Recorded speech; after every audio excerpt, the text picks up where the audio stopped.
Matthew, Kapitulo 12, 46 hangtod sa 50. Samtang nakigsulti pa si Jesus sa mga tao, miabot ang iyang inahan og ang mga igsoong lalaki.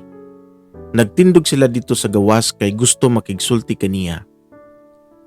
Unya, usa sa mga tao didto miingon kaniya, ang imong inahan og ang imong igsuon ato sa gawas ug buot sila makigsulti kanimo.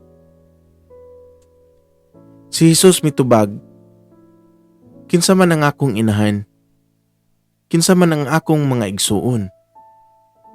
Unya gitudlo niya ang iyang mga tinun-an ug miingon, tan-awa, mao kini sila ang akong inahan ug ang akong mga igsuon.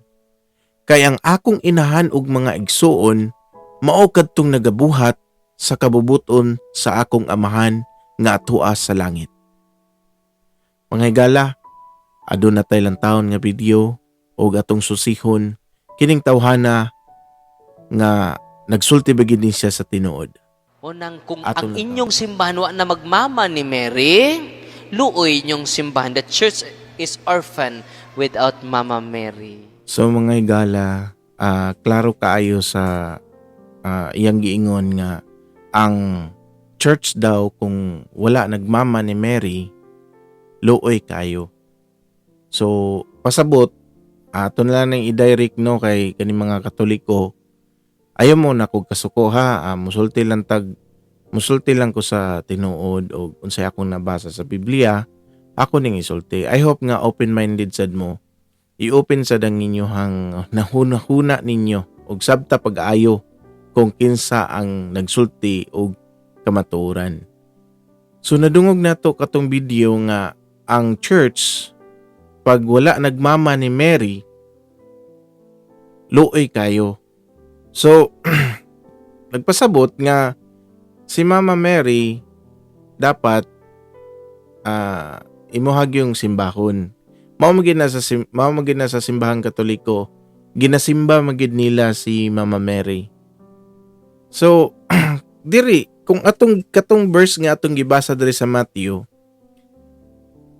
kaning panahon na nagwali ang atong Ginoong Hesukristo dito sa mga tinun-an niya sa mga apostol, sa mga unang mga apostol, uban na diri si Matthew may nagsulat ani. Ingon diri, samtang nakigsulti pa si Jesus sa mga tao, miabot ang iyang inahan og mga igsuon, nanindog sila dito sa gawas kay gusto makigsulti ni Jesus Christ. Unya, ang usa sa mga tao didto miingon, ang imong inahan og mga igsuon ato sa gawas kay buot kanilang istoryahon, makiistorya kay Jesus Christ sa atong Ginoong Hesus. Kinsay na dito sa gawas ang iyang igsuon og si Mama Mary na dito sa gawas. So unsay tubag ni Jesus Christ? Unsay tubag sa atong Ginoong Hesus? Ingon siya, kinsa man ang akong inahan, kinsa man ang akong mga igsuon. Unya, gitudlo ni Jesus Christ.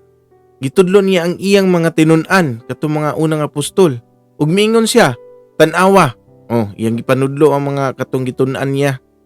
Tan-awa, mao kini sila ang akong inahan ug ang akong mga igsuon. Klaro kay mga igsuon nga patas ta si Mama Mary ug katong mga igsoon ni Jesus Christ, patas ta. Kay ngano si Mama Mary manggod, usa pud na siya ka tawo nga binuhat sama nato, pero gigamit siya sa Dios para ipakatao ang atong manunubos nga mao si Jesucristo.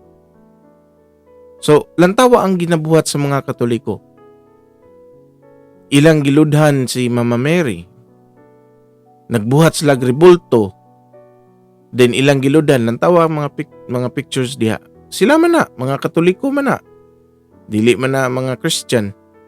Kay mga Christian sa Biblia, dili man na magbuhat, di man na muluhod ang rebulto. Nya kanara bang rebulto diha, di ra ba gina sure og mao ba gina naong ni Mama Mary kay atong panahon na ang mga tao kabalo lang sila musulat, pero di sila kabalo mo draw mo lagway og tao nga ma-specific gid ang dagway. Di ra ba gina mao ng dagwaya siguro. Wala ba ginay kasiguruhan og mao ba ginay dagway sa atong Berheng Maria. Unya gibuhat sa mga Katoliko aron ipasimba sa mga tao. Mo na nga magmata ta mga igsoon, magbasa tag Biblia og atong sabton pag-ayo. I hope nga dili mo malain sa kong gisulti, pero kabalo mo ang tinuod sakit man gina diri sa tundughan. Basta mo makadungag tag ka ng kamatuoran unya naa na kay gituhuan nga mali di ay sa kamatuoran, sakit gina sa imuhang kaugalingon. Pero kung kabalo ka mo manid sa namigsoon, makabalo jud ka sa kamatuoran. Gali nasulat sa Biblia diri sa gipinadayan. Apan mingon siya kanako, ayaw ka na buhata, sulugoon lamang ako sa Dios, sama kanimo. Og sa imong mga igsuon sa mga propeta og sa tanang mga nagamping sa mga pulong ni ining libruha, maoy simbaha ang Dios. Ingon ang anghel ngadto kay Juan, ayaw ka nagbuhata kay si Juan ani nga panahon ning luhod man sa anghel. Wa gani gibadlong gani si Juan gani sa anghel nga ayaw kog simbaha kay pareho ra man tang gibuhat sa Dios. Nya naunsa naman ang taon ng Katoliko, tudluan man tag simbaan ng pati si arkanghel, simbahon, prosesyon. Wa ba mo kasabot ani? Oh, pinadayag 22:8 atong iatras gamay para masabtan nato. Ako si Juan, nakadungog og nakakita gayud ni ining mga butanga. Nasaksihan gid ni Juan atong panahona. Human niini, mihapa ako sa tiilan sa anghel. Asa siya ning hapa? Sa tiilan sa anghel. Oh, unsay gibuhat sa mga Katoliko ning hapa? Diba? Muhapa, mukuan mo luhod, diba? Aron sa pagsimba. So si Juan mihapa siya sa tiilan sa anghel nga nagpakita kanako nining mga butanga aron sa pagsimba kaniya. Diba? Wala may kalainan sa gibuhat ninyo ni Mama Mary. Ang anghel gani wala gani nagpasimba, wala gani gibadlong gani gibadlong gani si Juan. Nga ayo ko ni simba unsa gingon sa Pidayag 9:22 bersikulo 9. Apan miingon siya kanako, ang anghel nag-ingon ni Juan, ayaw ka na buhata, sulugon lamang ako sa Dios, sama kanimo og sa imong mga igsuon nga propeta ngas og sa tanang mga nagamping sa mga pulong ni ining libruha, maoy simbaha ang Dios. Ang Dios aton simbahon mga igsoon, dili na mga rebulto. Mga igala, magmatngon na ta atong lantaw ng kanang reliyon nga atong gisudlan og nagsulti banig kamatuoran. So dili naman karon lisod pangitaw ng kamatuoran kay iswipe lang nimo sa mga Facebook, daghan na kayo wali karon sa kahanginan. Pwede ka na makapaminaw pinaagi sa imong cellphone, unlike before nga hinanlan gid naagi messenger nga muanha gid sa imong tungod. Pero karon nana sa kahanginan ng mga messenger sa Ginoo,